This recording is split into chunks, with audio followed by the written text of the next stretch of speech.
nta buryo bundi bukwiriye kuba ubundi busimbura ubutabera.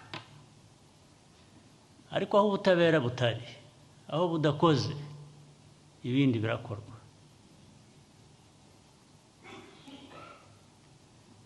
Icyo mbivugira ni iki: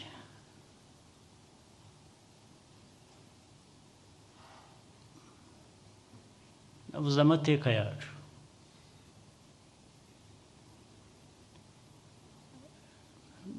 Muri rusange abantu bose ntabwo babonye ubutabera bifuza bakwiriye bose, ariko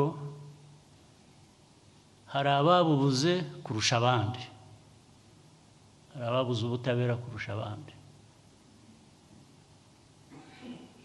Niho havuyemo amateka yacu twibuka buri gihe ababaje. Kuba rero n'uyu munsi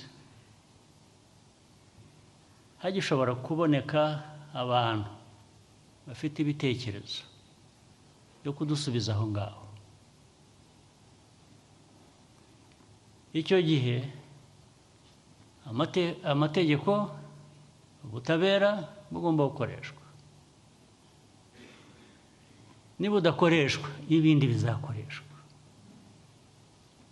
Ibyo bigomba guhagarara. Kwica abantu babuze amateka n'ubundi kuva igihe cyose, banabuze n'ubuzima. Hakaba hariho na politiki yaganisha aho ngaho, ishaka kugirira abantu abarokotse, kubagirira nabi, kubasanga mu mago yabo bakabica.